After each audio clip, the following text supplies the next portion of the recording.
പ്രിയ ശ്രോതാക്കളെ നമസ്കാരം. ഞാൻ എൻ്റെ പ്രിയ ഗാനങ്ങൾ.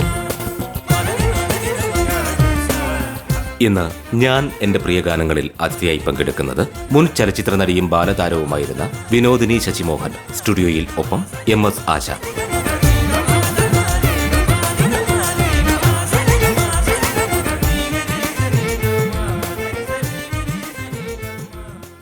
നമസ്കാരം. ഞാൻ എൻ്റെ പ്രിയ ഗാനങ്ങളുടെ ഏറ്റവും പുതിയ അധ്യായത്തിലേക്ക് എല്ലാ ശ്രോതാക്കൾക്കും സ്വാഗതം. മലയാള ചലച്ചിത്ര ലോകത്ത് ബാലതാരമായി തിളങ്ങിയ ദേവി കന്യാകുമാരിയിലെ ദേവിയായി നമ്മെ വിസ്മയിപ്പിച്ച വിനോദിനി ശശിമോഹനാണ് ഇന്ന് ഞാൻ എൻ്റെ പ്രിയ ഗാനങ്ങളുടെ അതിഥിയായി എത്തിയിട്ടുള്ളത്. സ്വാഗതം. നമസ്കാരം. അപ്പോൾ 3.5 വയസ്സിലാണ് ഭക്തകുചേലയിൽ അഭിനയിക്കുന്നത്. എങ്ങനെയാണ് സിനിമയിലേക്കുള്ള കടന്നുവരവ്? ഭക്തകുചേല എന്ന സിനിമ മെർലാൻഡിൻ്റെ പ്രൊഡക്ഷനായിരുന്നു. പി സുബ്രഹ്മണ്യമായിരുന്നു ഡയറക്ടർ. അച്ഛനും അദ്ദേഹവും വലിയ സുഹൃത്തുക്കളായിരുന്നു. അപ്പോൾ എൻ്റെ ചേച്ചി വിലാസിനി അതിൽ കൃഷ്ണൻ്റെ വേഷം ചെയ്യുന്നുണ്ടായിരുന്നു. അപ്പോൾ ചേച്ചി ഷൂട്ടിങ്ങിന് പോകുമ്പോൾ ഞാൻ ചെറിയ കുട്ടിയാണ്, അന്ന് എനിക്ക് 3.5 വയസ്സേ ഉള്ളൂ. അമ്മയുടെ കൂടെ ഞാൻ പോകുമായിരുന്നു. അപ്പോൾ അവിടെയുള്ള ആംബിയൻസൊക്കെ നല്ല ഫെമിലിയറായി എനിക്ക്. അവിടുത്തെ ടെക്നീഷ്യൻസിനെയും ക്യാമറമാനും എല്ലാവരും. അതിലൊരു പൂതനയുടെ സീനുണ്ട്. അതായത് പൂതന ആദ്യം വരുന്ന മോഹിനി വേഷത്തിൽ, പിന്നെ രൗദ്രവേഷം. ആ രൗദ്രവേഷം ചെയ്യുന്നത് എൻ്റെ അച്ഛൻ ഗുരുഗോപിനാഥനായിരുന്നു. അപ്പോൾ കുറേ കുട്ടികളെ അവിടെ കൊണ്ടുവന്നു, ചെറിയ കൃഷ്ണന്മാരായിട്ട് കൊണ്ടുവന്ന് ഓഡിഷൻ ചെയ്ത് നിർത്തി. മോഹിനിയുടെ ഭാഗം വരുമ്പോൾ എല്ലാവരും ഓക്കെയാണ്, പക്ഷേ രൗദ്രവേഷം വരുമ്പോൾ ഒരു ഭയങ്കരമായിട്ട് കരയും. അങ്ങനെ കുറേ കുട്ടികളെ നോക്കിയിട്ട് ശരിയാവാത്തതുണ്ട്. അപ്പോൾ ഞാൻ അവിടെ ഇരിക്കുന്നുണ്ടപ്പോൾ സുബ്രഹ്മണ്യ മാമ എന്നാണ് വിളിക്കുക. അദ്ദേഹം പറഞ്ഞു നമുക്ക് വിനുവിനെ ഒന്ന് ട്രൈ ചെയ്താലോ എന്ന് പറഞ്ഞു. അങ്ങനെ വേഷമൊക്കെ ഇട്ട് സീൻ ചെയ്യിപ്പിച്ചു. അത് സക്സസ്സായി. അങ്ങനെയാണ് സിനിമയിലേക്ക് വരുന്നത്. അപ്പോൾ ഒരു തരത്തിൽ പറഞ്ഞാൽ ആക്സിഡൻ്റലി വന്നതാണ്. അതെ, നിമിത്തമായിട്ട് അറിഞ്ഞുകൊണ്ട് വന്നതല്ല.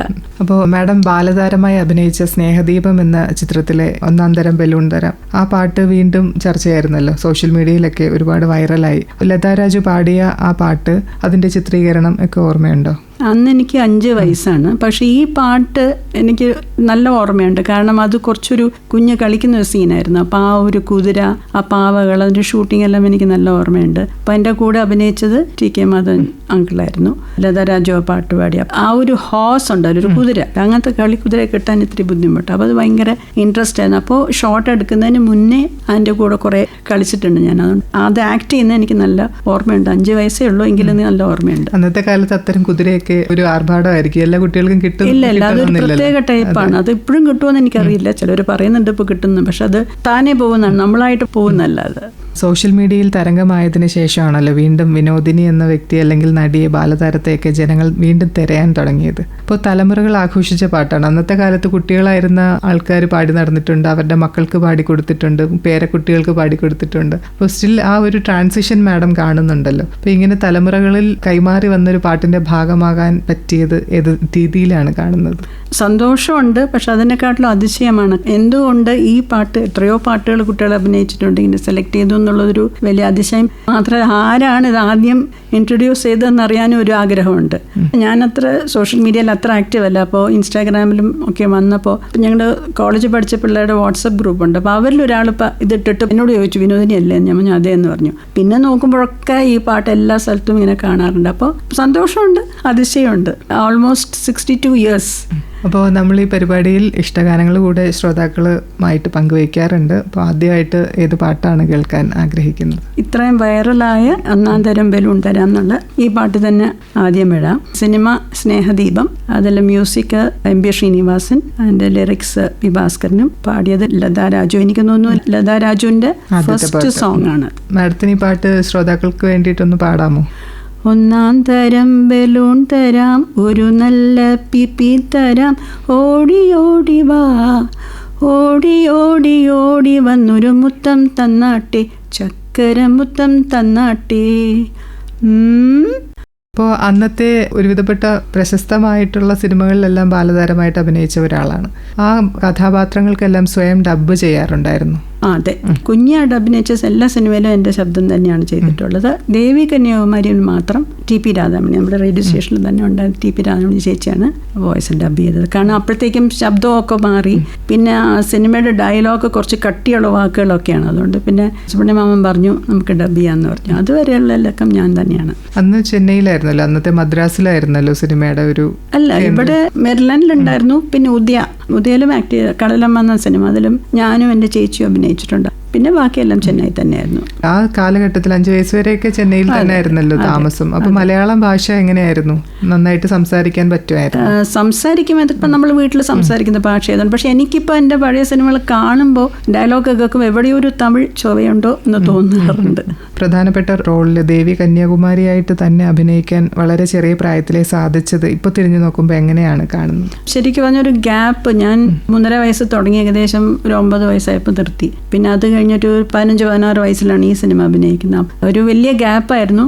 എനിക്ക് തന്നെ സംശയം ഉണ്ടായിരുന്നു എങ്ങനെയാവും, ശരിയാവുമോ എന്നൊക്കെ. പക്ഷെ അത് വലിയ സക്സസ്സുമായി, അതിലൊരു സന്തോഷമുണ്ട്. എങ്ങനെയാണ് ആ ഗ്യാപ്പിന് ശേഷം അഗെയിൻ ആ റോള് കിട്ടുന്നത്? അത് സുബ്രഹ്മണ്യ മാമൻ ഒരിക്കൽ വീട്ടിൽ വന്നിരുന്നു അച്ഛനെ കാണാൻ വേണ്ടിയിട്ട്. അപ്പം അച്ഛൻ ചോദിച്ചു ഏതൊക്കെ സിനിമകൾ ഇപ്പോൾ എടുക്കുന്നത്. പറഞ്ഞു എനിക്ക് ദേവി കന്യാകുമാരി എന്ന സിനിമ എടുക്കണം. പക്ഷെ ഒരു പ്രശ്നം എന്ന് വെച്ചാൽ ഞാൻ കാസ്റ്റ് ചെയ്തത് ലക്ഷ്മിയാണ്. ലക്ഷ്മിക്ക് അന്ന് എൻ്റെ ഹെൽത്ത് പ്രോബ്ലം ഉള്ളതുകൊണ്ട് അവർക്ക് വരാൻ പറ്റില്ല എന്ന് പറഞ്ഞു. അപ്പോൾ ഞാൻ ആളെ അന്വേഷിച്ചുകൊണ്ടിരിക്കുകയാണ്. ആ സമയത്ത് ഞാൻ മാമന് ചായയും കൊണ്ട് ചെല്ലുന്നത്. അപ്പോൾ ഇത് നമ്മുടെ വിനു അല്ലേ, ഇവള് വലുതായി പോയല്ലോ എന്നൊക്കെ പറഞ്ഞു. അത് കഴിഞ്ഞിട്ട് രാത്രി അച്ഛനെ വിളിച്ച് പറഞ്ഞു, ഗുരുജി എനിക്ക് വിനുവിനെ ഒന്ന് വിട്ടുതരണ സിനിമയ്ക്ക്, എനിക്ക് എന്തോ ഈ റോളിന് അവൾ ഫിറ്റാവുമെന്ന് എനിക്ക് തോന്നുന്നു. അപ്പോൾ അച്ഛൻ പറഞ്ഞു ഞാൻ അവളോട് ചോദിക്കട്ടെ. ഞാൻ പറഞ്ഞു എനിക്ക് പറ്റില്ല, ഞാൻ കോളേജിൽ പഠിക്കും. കാരണം ഞാൻ പറഞ്ഞില്ല, അന്നത്തെ കാലത്ത് സിനിമയിൽ അഭിനയിക്കുന്ന അത്രയും വലിയൊരു കാര്യമായിട്ട് ആരും കണ്ടിട്ടില്ലായിരുന്നു. പലവരും ഇങ്ങനെ പറഞ്ഞിട്ടുണ്ട്, സിനിമയിൽ അഭിനയിച്ച ചില കുട്ടികൾ കോളേജിലൊന്നും പിള്ളേർ കൂവി കല്ലെറിഞ്ഞു എന്നൊക്കെ. ഏത് സിനിമ എന്ന് എനിക്കറിയില്ല, ആളാരൊന്നും അറിയില്ല. അപ്പോൾ എനിക്കൊരു പേടി. അപ്പോൾ ഞാൻ പറഞ്ഞു അത് കോളേജിലൊക്കെ ചെന്ന് കഴിഞ്ഞാൽ പ്രശ്നമാവും. അപ്പോൾ അങ്ങനത്തെ സിനിമയൊന്നും അല്ല അത്, അതുകൊണ്ട് ധൈര്യമായിട്ട് വന്നു എന്ന് പറഞ്ഞു. അങ്ങനെ ആണ് അതിൽ അഭിനയിക്കാൻ പോയത്. ഇപ്പോൾ മലയാള സിനിമയിലെ ഇതിഹാസമായ P. സുബ്രഹ്മണ്യം സാറിനൊപ്പം ആണ് കൂടുതൽ ചിത്രങ്ങളും ചെയ്തത്. അപ്പം ദേവി കന്യാകുമാരിയിലും അദ്ദേഹം തന്നെയാണ് ഒരു നിമിത്തമായത്. അതെ അതെ. അപ്പം ഇപ്പോൾ ഓർക്കാറുണ്ടോ കുട്ടി എന്ന നിലയിൽ അദ്ദേഹം തന്ന പിന്തുണ, അല്ലെങ്കിൽ അന്ന് കൂടെ അഭിനയിച്ച ലെജൻഡറി ആയിട്ടുള്ള ആക്ടേഴ്സിനോടുള്ള സമീപനമായിരിക്കില്ലല്ലോ കുട്ടി എന്നുള്ള നിലയിൽ നമ്മളോടുള്ളത്. അപ്പോൾ ഏത് രീതിയിലാണ് ആ സ്നേഹം ഓർമ്മിക്കപ്പെടുന്നത്? ഞാൻ സുബ്രഹ്മണ്യ മാമനെ ശരിക്കും പറഞ്ഞൊരു അച്ഛൻ്റെ സ്ഥാനത്താണ് കണ്ടിട്ടുള്ളത്. അന്ന് കാണുമ്പോൾ തന്നെ എനിക്ക് പ്രായത്തിനെ കുറിച്ചൊന്നും അത്ര ഓർമ്മയില്ല. പക്ഷെ അപ്പോൾ തന്നെ അദ്ദേഹത്തിന് മുടി നല്ല നരച്ചിട്ടാണ്, ഫുൾ വൈറ്റ് ഹെയർ ആണ്. അപ്പോൾ എന്നോട് ഒരു കൊച്ചു കുഞ്ഞിനെ മാതിരി തന്നെയാണ് എന്നോട് പെരുമാറിക്കൊണ്ട്. ഒരു ഫാദർലി ഫിഗറാണ്. സ്വന്തം കുട്ടിയോട് തോന്നുന്ന ഒരു കൺസേൺ ആയിരുന്നു. അതിനൊരു ഉദാഹരണം ഞാൻ പറയും. ഞാൻ ഈ ദേവി കന്യാകുമാരി അഭിനയിക്കുമ്പോൾ അതിലൊരു പാട്ടുണ്ട്, കണ്ണാലില്ല കണ്ണ. അപ്പോൾ അത് കടലിനകത്താണ് ഷൂട്ട് ചെയ്യുന്നത്, കടലിലോട്ട് ഇറങ്ങിയിട്ടാണ് ചെയ്യുന്നത്. അപ്പോൾ എനിക്ക് നീന്താനൊന്നും അറിയില്ല. അപ്പോൾ അവരൊരു ഈ കെട്ടുമരം എന്ന് പറയുന്ന സാധനം അതിലിരുന്നിട്ടാണ് അഭിനയിക്കുന്നത്. അപ്പോൾ മാമൻ 4 സൈഡിലും കുറേ മൂക്കോമാരെ നിർത്തി, എന്തെങ്കിലും പറ്റിയാൽ നല്ല തിരയുള്ള സ്ഥലമാണ്. പിന്നെ ക്യാമറ എൻ്റെ ഓപ്പോസിറ്റ് സൈഡിലാണ്. ഷൂട്ട് ചെയ്യുന്ന സമയത്ത് മാമൻ അന്ന് സുഖമില്ലെന്ന്, കാലിൽ എന്തോ ഒരു പ്രശ്നം വന്നിട്ട് സുഖമില്ലായിരുന്നു. അപ്പോൾ മാമൻ പറഞ്ഞു വേണ്ട, ഞാനും കൂടി അവളുടെ കൂടെ ബോട്ടിൽ ഇരിക്കാം എന്ന് പറഞ്ഞിട്ട് ആ ക്യാമറയുടെ ബാക്ക് സൈഡിൽ മാമനും കൂടി ഇരുന്നു. അപ്പോൾ എനിക്കറിയില്ല ഡയറക്ടേഴ്സൊക്കെ ഇത്രയും സ്നേഹം കാണിക്കുമോ, കെയർ ചെയ്യുമോ. അപ്പോൾ വളരെ ഒരു ഫാദർലി ഫിഗറായിരുന്നു. അപ്പോൾ അദ്ദേഹത്തിൻ്റെ കൂടെ തന്നെ വീണ്ടും സിനിമകൾ ചെയ്യാൻ അവസരം കിട്ടിയിരുന്നെങ്കിൽ, അല്ലെങ്കിൽ അദ്ദേഹം നിർബന്ധിച്ചിരുന്നെങ്കിൽ ചെയ്യുമായിരുന്നു?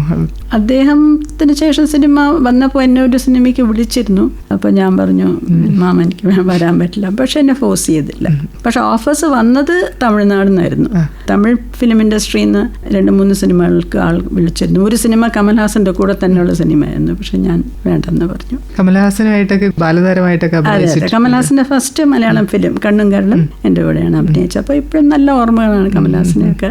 ഈ അടുത്തൊരു ഫംഗ്ഷൻ കണ്ടിരുന്നു. നല്ല ഓർമ്മകളാണ്. നല്ല ബാല്യകാല സുഹൃത്തുക്കളാണ്. അതെ അതെ, 5 വയസ്സിന്റെ വ്യത്യാസമേ ഉള്ളൂ. അപ്പോൾ ഞങ്ങൾ ഷോർട്സിന്റെ ഇടയ്ക്കൊക്കെ കളിച്ച് നടക്കുകയൊക്കെ ചെയ്യായിരുന്നു. അപ്പോൾ ദേവി കന്യാകുമാരിയിലാണ് മുതിർന്ന ഒരാളായിട്ട്, അതും ദേവിയായിട്ട് അഭിനയിക്കുന്നത്. അപ്പോൾ ദേവിയുടെ വിവിധ ഭാവങ്ങൾ ബാലികയായിട്ടും യുവതിയായിട്ടും ഒക്കെ അത്രയും വലിയൊരു കഥാപാത്രത്തെ ചെറിയ പ്രായത്തിൽ ഉൾക്കൊണ്ട് അഭിനയിക്കാൻ സാധിച്ചത് എങ്ങനെയാണ്? ഉള്ളിലൊരു നടി ഉള്ളത് കൊണ്ടായിരിക്കില്ലേ?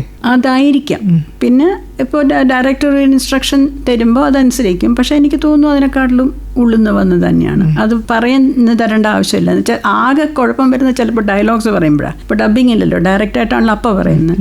അപ്പോൾ ചിലപ്പോൾ ഡയലോഗ്സൊക്കെ തിരിഞ്ഞു പോകുമ്പോൾ ഞാൻ ഇതായിപ്പോൾ. പക്ഷെ അങ്ങനെ ഒരുപാട് റീടേക്സ് ഒന്നും വേണ്ടി വന്നിട്ടില്ല. അപ്പോൾ എനിക്ക് തോന്നുന്നത് അത് ഉള്ളിലുള്ളതായിരിക്കും, അച്ഛനും അമ്മയുടെ അടുത്തൊക്കെ കിട്ടിയതായിരിക്കും. അപ്പോൾ അഭിനയം അതിനുശേഷം വേണ്ടാന്ന് വെക്കുന്നത് ഇത് ഇൻട്രോവേർട്ട് ആയതുകൊണ്ട് തന്നെയാണോ? അല്ല, ഒന്ന് പേരൻസിന് വലിയ താല്പര്യമില്ല, പ്രത്യേകിച്ച് അമ്മയ്ക്ക്.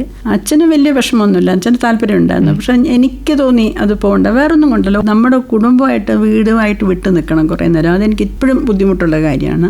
രണ്ടാമത് ഒരു പബ്ലിസിറ്റി കിട്ടിക്കഴിഞ്ഞാൽ നമ്മൾ എവിടെ പോയാലും ആൾക്കാർ നമ്മൾ റെക്കഗ്നൈസ് ചെയ്യും, മോബ് ചെയ്യും. അതൊന്നും എനിക്കിഷ്ടമല്ല. അപ്പോൾ ബേസിക്കലി ഞാനൊരു ഇൻട്രോവേർട്ടാണ്. തിരിച്ചറിയപ്പെടാതെ ഒതുങ്ങി ജീവിക്കണം എന്നുള്ള കോൺഷ്യസ് ആയിട്ടുള്ള ഒരു തീരുമാനത്തിന്റെ ബേസിസിലാണ് അഭിനയം വേണ്ടാന്ന് വെച്ചത്. പക്ഷെ ഇന്നത്തെ കാലത്താണെങ്കിലും ആൾക്കാരുടെ ഡ്രീം പ്രൊഫഷനാണ്. പിന്നെ മാത്രമല്ല, സ്വപ്നം കാണുന്നതാണ്. ഡെയിലി പുതിയ പുതിയ ആൾക്കാർ വരികയല്ലേ. ഇപ്പൊ സോഷ്യൽ മീഡിയയിൽ തന്നെ പല ആൾക്കാരും ആക്റ്റീവായി ഇരിക്കുന്നത് അത് സിനിമയിലോട്ടുള്ള ഒരു ഓപ്പണിംഗ് ആയിട്ട് വരുമോ എന്നുള്ള പ്രതീക്ഷയിലൊക്കെയാണ്. അന്നത്തെ കാലത്ത് ഇത്രയും സ്വപ്നതുല്യമായിട്ടുള്ള ഒരു കാര്യം വേണ്ടെന്ന് വെക്കാൻ ചെറിയ ധൈര്യമൊന്നും അല്ലല്ലോ വേണ്ടിയിരുന്നത്. അപ്പൊ നമുക്ക് അടുത്ത പാട്ടിലേക്ക് പോയാലോ?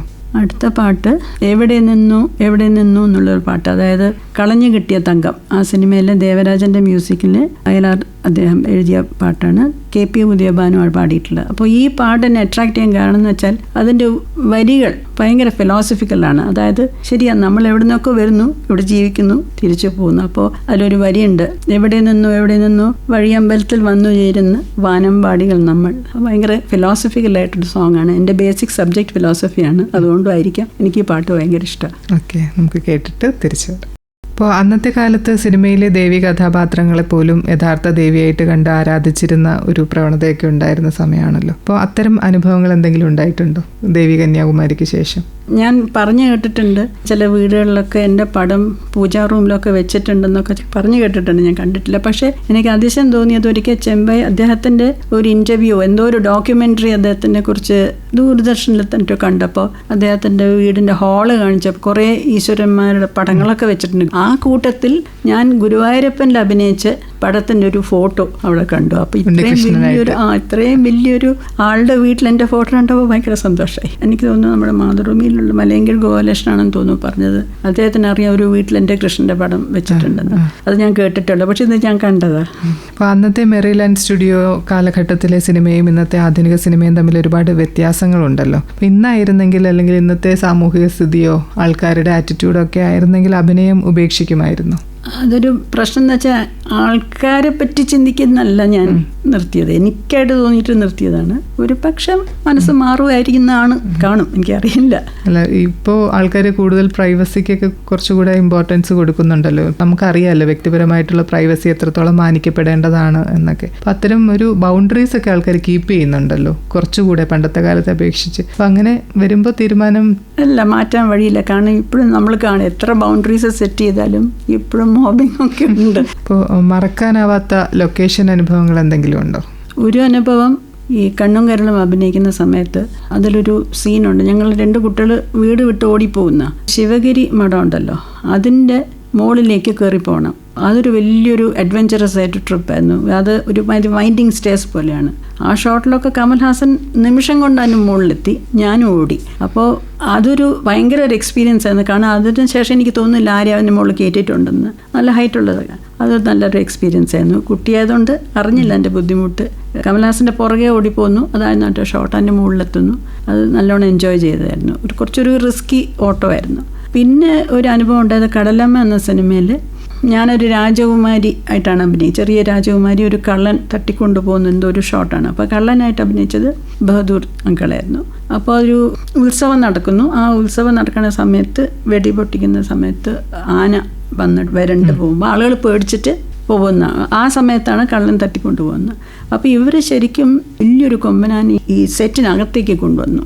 എന്നിട്ട് ഈ പടക്കം പൊട്ടിച്ചപ്പോൾ അത് ശരിക്കും പേടിച്ചു പോയി. അപ്പം ആ സീൻ നല്ല ഒറിജിനലായി. കാരണം ശരിക്കും ബഹദൂർ അങ്കിൾ എന്നെ എടുത്തുകൊണ്ട് എന്നെ രക്ഷിക്കാൻ വേണ്ടിയാണ് ഓടിയത്. സിനിമയിൽ തട്ടിക്കൊണ്ടുപോകുന്നത് പുള്ളിയിലോട്ട് ഓടി. അപ്പോൾ ശരിക്കും ശ്രദ്ധിച്ചാൽ ഞാനതിൽ അമ്മ എന്നല്ല വിളിക്കുന്നത്, ഞാൻ മമ്മിയെ എന്നാണ് വിളിക്കുന്നത്. പേടിച്ചു പോയി. അമ്മ തങ്കമണി ഗോപിനാഥ് കലാമണ്ഡലത്തിലെ ആദ്യത്തെ മോഹിനിയാട്ടം വിദ്യാർത്ഥിനിയായിരുന്നു. അപ്പം അമ്മയായിരുന്നല്ലോ അന്ന് ലൊക്കേഷനിലെല്ലാം കൂടെ വന്നിരുന്നതൊക്കെ. അപ്പം അമ്മ എങ്ങനെയാണ് ജീവിതത്തിൽ സ്വാധീനിച്ചത്? ചെറിയ കുട്ടിയാവുന്ന സമയത്ത് അമ്മ കൂടെ വന്നിട്ടുണ്ട് ഫുൾ ടൈം. കുറേ വിഷമിച്ചിട്ടുണ്ട് അമ്മ. ഞാൻ കാരണം ഞങ്ങൾ ഇവിടുന്ന് ഒരിക്കൽ മെഡ്രാസ് പോകുന്ന സമയത്ത് അവിടെ ഈ ഹിന്ദി എഡ്യൂക്കേഷൻ നടക്കുന്ന സമയമാണ്. ആ സമയത്ത് അമ്മ എൻ്റെ കൂടെ വന്നു. സാധാരണ നമ്മൾ ഫ്ലൈറ്റിലാണ് ഇവിടുന്ന് പോവുക, പക്ഷെ അന്നും ഏർലി മോർണിംഗ് ആണ് ഫ്ലൈറ്റ് ചെന്നൈയിലേക്ക്. അതും ഭയങ്കര തണുപ്പ് ആ സമയത്ത്. അന്ന് നമ്മുടെ എയർപോർട്ട് ഇങ്ങനെയൊന്നുമല്ല, ഫ്രണ്ടിൽ ഓലപ്പരയൊക്കെ ഇറക്കിയ ഒരു എയർപോർട്ട്. അപ്പോൾ നല്ല തണുപ്പായിരുന്നു. അപ്പോൾ ഞാൻ പറഞ്ഞു വേണ്ട നമുക്ക് ട്രെയിനിൽ പോകാം. അങ്ങനെ ട്രെയിനിൽ ബുക്ക് ചെയ്ത് പോയി. പക്ഷേ ഇടയ്ക്ക് വെച്ച് ഈ ഹിന്ദി എഡ്യൂക്കേഷൻ വെച്ച് ട്രെയിനെല്ലാം നിർത്തി. അപ്പുറത്തിപ്പുറത്തൊക്കെ തീയിടാൻ തുടങ്ങി. അപ്പോൾ ഞങ്ങൾ ഏതോ ഒരു സ്റ്റേഷൻ എനിക്ക് ഓർമ്മയില്ല, സ്റ്റക്കായിപ്പോയി. അപ്പോൾ കുറേ നേരം അവിടെ നിൽക്കേണ്ടി. അപ്പോൾ അത് ചിലപ്പോൾ ഞാൻ ഓർക്കും, ഞാൻ കാരണം അമ്മയൊക്കെ എത്ര അന്നത്തെ സിറ്റുവേഷനിൽ ഇപ്പോൾ ഞാനൊരു അമ്മയായപ്പോൾ എനിക്ക് മനസ്സിലാവുന്നുണ്ട് അമ്മയുടെ മനസ്സിലൊക്കെ എന്തൊക്കെ വിഷമം ഉണ്ടായി കാണുന്നു. അപ്പം അമ്മ എല്ലാ സമയത്തും ഷൂട്ടിങ്ങിന് എൻ്റെ കൂടെ വരുമായിരുന്നു. അമ്മ ഈ ഷൂട്ടിംഗ് തിരക്കിലൊക്കെ ഇപ്പോൾ മാഡത്തിൻ്റെ കൂടെ മാഡത്തിൻ്റെ സിസ്റ്ററിൻ്റെ കൂടെയൊക്കെ ഷൂട്ടിങ്ങിൻ്റെ തിരക്കും കാര്യങ്ങളൊക്കെ ആയപ്പോൾ അമ്മയുടെ പ്രൊഫഷൻ മാറ്റിവെക്കേണ്ടി വന്നിട്ടുണ്ടോ? അമ്മ ശരിക്കും പറഞ്ഞാൽ എന്നെ പ്രസവിച്ചതിന് ശേഷം ഡാൻസ് ചെയ്തിട്ടില്ല. ക്ലാസ്സസ് എടുത്തുകൊണ്ടിരുന്നു, ഡാൻസ് കണ്ടിന്യൂ ചെയ്തില്ല. അപ്പോൾ ഷൂട്ടിംഗ് പോകുന്ന സമയത്ത് മാത്രം ഏതെങ്കിലും സീനിയറായിട്ട് സ്റ്റുഡൻസിനെ ഏൽപ്പിക്കും. അല്ലെങ്കിൽ ചില സമയത്ത് അച്ഛനുണ്ടാവും, അപ്പോൾ അച്ഛൻ തന്നെ ക്ലാസ് എടുക്കും. അന്ന് കുട്ടിയായിരിക്കുമ്പോൾ നമ്മൾ അങ്കിളിൽ നിന്നൊക്കെ വിളിച്ചിട്ട് ഓടി നടക്കുന്നത് എല്ലാ ആൾക്കാരും അന്നത്തെ കാലത്ത് ലെജൻഡറി ആയിട്ടുള്ള ആക്ടേഴ്സ് ആയിരിക്കും. അപ്പോൾ ആൾക്കാർ ഒരു നോക്ക് കാണാനായിട്ട് കൊതിച്ചിരിക്കുന്ന ആൾക്കാരെ ആയിരിക്കും നമ്മൾ കാഷ്വലായിട്ട് ട്രീറ്റ് ചെയ്തിട്ടുണ്ടാവുക. അപ്പോൾ അന്നത്തെ സഹപ്രവർത്തകരായിട്ടുള്ള ഇപ്പോൾ സത്യം മാഷാണെങ്കിലും പ്രേം നസീർ അങ്ങനെയുള്ള ആൾക്കാരുമായിട്ടൊക്കെയുള്ള ഓർമ്മകൾ എന്തൊക്കെയാണ്? സത്യൻ അങ്കിളുടെ കൂടെയാണ് ഞാൻ കൂടുതലും അഭിനയിച്ചിട്ടുള്ളത്. അപ്പോൾ അദ്ദേഹം അങ്ങേർക്ക് പെൺമക്കളില്ല, അത് എന്നെ ഒരു മോളെ പോലെയാണ് കണ്ടിരുന്നത്. അപ്പോൾ വളരെ വാത്സല്യത്തോടെയാണ് എന്നോട് പെരുമാറിയുന്നത്. പ്രേം നസീറിനോട് ഞാൻ നേരിട്ട് ഒരു സിനിമയിൽ അഭിനയിച്ചിട്ടുണ്ട്, പക്ഷെ ഒരു സീനിൽ അങ്ങനെ അഭിനയിച്ചിട്ടില്ല. പക്ഷെ എന്നാലും ഈ ഷോർട്സിൻ്റെ ഇടയ്ക്ക് വെച്ച് കാണാറുണ്ട്. വളരെ അൺഅസ്യൂമിങ് ആയ ഒരു ആക്ടറായിരുന്നു, വളരെ സ്നേഹമുള്ള ഒരാൾ. പിന്നെ മധു അങ്കിളുണ്ടായിരുന്നു. അങ്ങനെ അതിലിപ്പോൾ മധു സാറായിരിക്കുമല്ലേ ജീവിച്ചിരിക്കുന്നത്? അതെ. അപ്പോൾ അടുത്ത പാട്ടിലേക്ക് പോയാലോ? അടുത്ത പാട്ട് ചെമ്പക തൈകൾ പൂത്ത് കാത്തിരുന്ന നിമിഷം. എനിക്ക് റൊമാൻറ്റിക് സോങ്സിൽ വളരെ ഇഷ്ടപ്പെട്ടൊരു പാട്ടാണ്. എനിക്ക് തോന്നുന്നു ഒരു ഹിന്ദുസ്ഥാനി രാഗമാണെന്ന് തോന്നുന്നു. എന്ന് മാത്രമല്ല അതിൽ അഭിനയിക്കുന്നത് കമൽഹാസനും വിധുബാലയാണെന്ന് തോന്നുന്നു. അപ്പോൾ ഈ പാട്ട് കേൾക്കാൻ എനിക്ക് ഭയങ്കര ഇഷ്ടമാണ്. അതിൻ്റെ വരികളായാലും അതിൻ്റെ മ്യൂസിക്കായാലും എല്ലാം എം കെ അർജുനൻ സാറിൻ്റെ മ്യൂസിക്കിന് ശ്രീകുമാരൻ തമ്പി സാറാണ് എഴുതിയിരിക്കുന്നത്. അപ്പോൾ അച്ഛൻ ലോകപ്രശസ്ത നർത്തകനായ ഗുരു ഗോപിനാഥാണ്. അപ്പോൾ മലയാള സിനിമയിലെയും കലാരംഗത്തെയും അതുല്യ പ്രതിഭയായ അദ്ദേഹത്തെക്കുറിച്ചുള്ള ഓർമ്മകൾ എങ്ങനെയാണ്? മാഡത്തിൻ്റെ കുട്ടിക്കാലത്തൊക്കെ അദ്ദേഹം വളരെ തിരക്കുള്ള ഒരു കലാകാരനായിരിക്കുമല്ലോ. അപ്പോൾ വീട്ടിൽ നമുക്ക് അച്ഛൻ എന്നുള്ള നിലയ്ക്ക് കൂടെ സ്പെൻഡ് ചെയ്യാൻ കിട്ടുന്ന സമയമൊക്കെ വളരെ കുറവായിരുന്നിരിക്കണമല്ലോ. ഞാൻ ജനിച്ചൊരു 6 വയസ്സ് വരെ ശരിക്കും ഞാൻ അച്ഛനെ അങ്ങനെ കണ്ടിട്ടില്ല. ഞാൻ ജനിച്ച് കുറച്ച് കഴിഞ്ഞപ്പോൾ അച്ഛന് ഡൽഹിയിലേക്ക് ഭാരതീയ കലാകേന്ദ്രയിലെ അവിടെ രാംലീല പ്രൊഡക്ഷന് വേണ്ടി അച്ഛൻ പോയി. അപ്പോൾ അവധിയുള്ള സമയങ്ങൾ മാത്രമേ അച്ഛനെ കാണാറുള്ളൂ. എന്നാൽ മാത്രമല്ല എനിക്ക് ആദ്യം അച്ഛനോട് അടുക്കാൻ ഒരു ചെറിയൊരു പേടിയുണ്ടായിരുന്നു. കാരണം അച്ഛനൊന്നും വലിയ താടിയൊക്കെ വളർത്തി മുടിയൊക്കെ നീട്ടിയിട്ടൊരാളായിരുന്നു. പിന്നെ ഈ ഷൂട്ടിങ്ങിന് പോകുമ്പോൾ സത്യൻ അങ്കിൾ എപ്പോഴും എന്നെ അച്ഛ അച്ഛ എന്ന് വിളിപ്പിക്കും. വീട്ടിൽ ചെല്ലുമ്പോൾ വീണ്ടും അച്ഛൻ വന്നു എന്ന് പറയും. അപ്പോൾ എനിക്കൊരു കൺഫ്യൂഷൻ, ആരാണ് ശരിക്കും അച്ഛൻ എന്നുള്ളത്. അപ്പോൾ ആദ്യമൊക്കെ എനിക്ക് ഭയങ്കര പേടിയായിരുന്നു.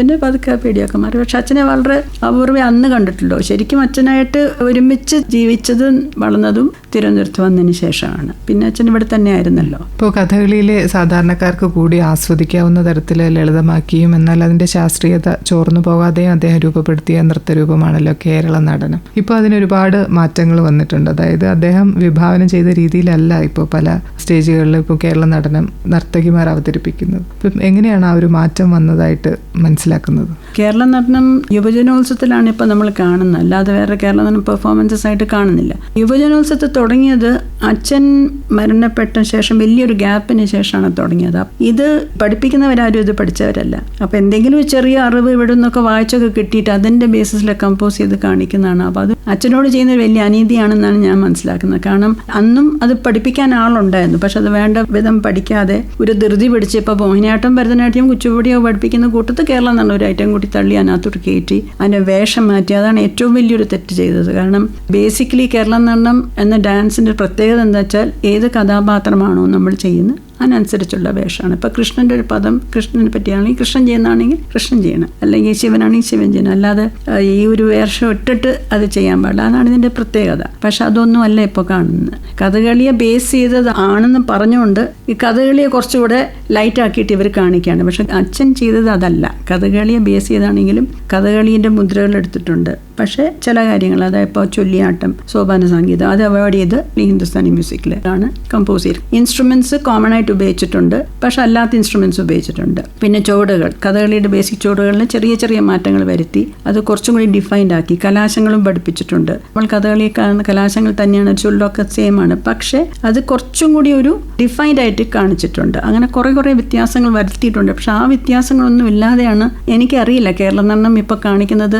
എന്ത് ഡാൻസ് ഫോമിനെ ബേസ് ചെയ്ത്. ചിലപ്പോൾ അതിൽ കഥകളി കാണിക്കുന്നുണ്ട്, ചിലപ്പോൾ അതിൽ മോഹിനിയാട്ടം കാണുന്നുണ്ട്, ഭരതനാട്യം കാണുന്നുണ്ട്, ചിലർ കുച്ചിപ്പുടിയും കേട്ടുന്നുണ്ട്. അപ്പോൾ പലതും മിക്സ് ചെയ്ത് അങ്ങ് കാണിക്കുന്നുണ്ട്. അപ്പോൾ ശരിയായ രീതിയിൽ അതൊരിക്കലും ഗുരുജിയുടെ സ്റ്റൈലേ അല്ല ഇപ്പോൾ കാണിക്കുന്നത്. ഇപ്പോൾ തനതായ കേരള നടനത്തിന്റെ അവതരണത്തിന് വേണ്ടിയിട്ട് മാഡത്തിന്റെ ഭാഗത്തു നിന്ന്, അല്ലെങ്കിൽ വിശ്വകലാകേന്ദ്ര അച്ഛന്റെ പേരിൽ അറിയപ്പെടുന്ന കലാസ്ഥാപനമാണല്ലോ, അപ്പോൾ അതിന്റെ പേരിൽ എങ്ങനെയാണ് ആ ഒരു തനതായ രൂപം, തനതായ രീതിയിൽ കേരള നടനം അവതരിപ്പിക്കുന്നതിന് വേണ്ടി നമ്മുടെ ഭാഗത്തു നിന്നുണ്ടാകുന്ന ശ്രമങ്ങൾ എന്തൊക്കെയാണ്? ഇത് ശരിക്കും പറഞ്ഞാൽ ഇപ്പം അച്ഛൻ മരിച്ചതോടുകൂടി ഇതിനൊരു എന്താ പറയേണ്ട ഒരു ഡൾനെസ് വന്നു.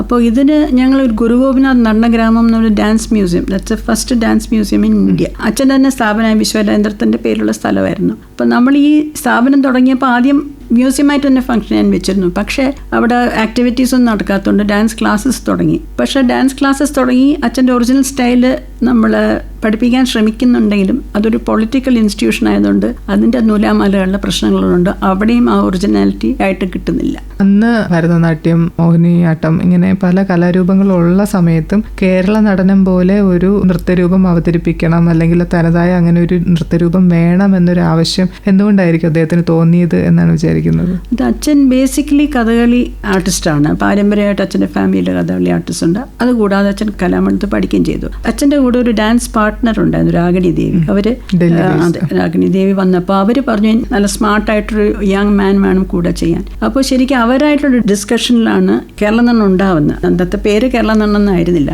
അപ്പോൾ അവർ പറഞ്ഞു കഥകളി ഇപ്പോൾ എല്ലാവർക്കും കണ്ടാൽ പെട്ടെന്ന് അത് മനസ്സിലാവില്ല, പിന്നെ മാത്രം എല്ലാവർക്കും ആക്സസ് ഇല്ല കഥകളി അന്നത്തെ കാലത്ത്. അപ്പോൾ ഇതിൻ്റെ ക്ലാസ്സസ് നഷ്ടപ്പെടാതെ ആളുകൾക്ക് കണ്ടാൽ പെട്ടെന്ന് മനസ്സിലാവുന്ന രീതിയിൽ എന്തുകൊണ്ട് നമുക്കിതിനെ മാറ്റിക്കൂടാന്ന് പറഞ്ഞാൽ അങ്ങനെയാണ് കേരള നടനത്തിന് നീട് വന്നത്. അച്ഛൻ വീട്ടിൽ താമസിക്കുമ്പോൾ തന്നെ രാത്രിയൊക്കെ ഇടയ്ക്ക് ഉറക്കത്തിൽ നിന്ന് എണീറ്റിരുന്ന് താളം കൊട്ടാനും പിടിക്കാനൊക്കെ പിടിക്കും. അപ്പോൾ ഞങ്ങളുടെ വീട്ടിൽ കൂടെ താമസിക്കുമ്പോൾ ഞങ്ങൾക്കൊക്കെ പ്രശ്നമായി, കാരണം കൊട്ടും പാട്ടൊക്കെ കേൾക്കുമ്പോൾ. അപ്പോൾ അപ്പുറത്തൊരു ബിൽഡിംഗ് ഉണ്ട്, അവിടെ പോയി രാത്രി അച്ഛന് പെട്ടെന്നൊരു ഇൻസ്പിറേഷൻ കയറും, അങ്ങനെ ചെയ്യും. ഭയങ്കര ക്രിയേറ്റീവ് ആയതുകൊണ്ട് ഇപ്പോൾ ഒരു കുട്ടിയെ ഒരു എ എന്നൊരു കുട്ടിയെ ഇങ്ങനെ ഡാൻസ് പഠിപ്പിച്ചാൽ ചിലപ്പോൾ ബീനെ വേറെ രീതിയിലായിരിക്കും പഠിപ്പിക്കുന്നത്. ചിലപ്പോൾ ഓരോ കുട്ടികളുടെ ബോഡി ലാംഗ്വേജ് അനുസരിച്ചൊക്കെ അച്ഛൻ മാറ്റും. പക്ഷേ അതെല്ലാം കേരള നടനത്തിൻ്റെ ഫ്രെയിം വർക്കിനകത്ത് നിന്നുകൊണ്ടാണ്, വേറൊരു കലാരൂപത്തേക്ക് പോയിട്ടില്ല. നവഭാവങ്ങളുടെ തമ്പുരാൻ എന്ന് അദ്ദേഹത്തെ നമ്മൾ വിശേഷിപ്പിക്കാറുണ്ടല്ലോ ഗുരു ഗോപിനാഥിനെ. ഒരേ സമയം മുഖത്തിന്റെ ഇരുവശങ്ങളിലും രണ്ട് വ്യത്യസ്ത ഭാവങ്ങൾ വിരിക്കാൻ അദ്ദേഹത്തിന് സാധിച്ചിരുന്നല്ലോ. അപ്പോൾ മക്കളെ നൃത്തരംഗത്തേക്ക് കൊണ്ടുവരാനായിട്ട് അദ്ദേഹം നടത്തിയ കോൺഷ്യസ് ആയിട്ടുള്ള ശ്രമങ്ങൾ എന്തൊക്കെയാണ്? ഒരുപാട് തിരക്കുള്ള ആളാണ്,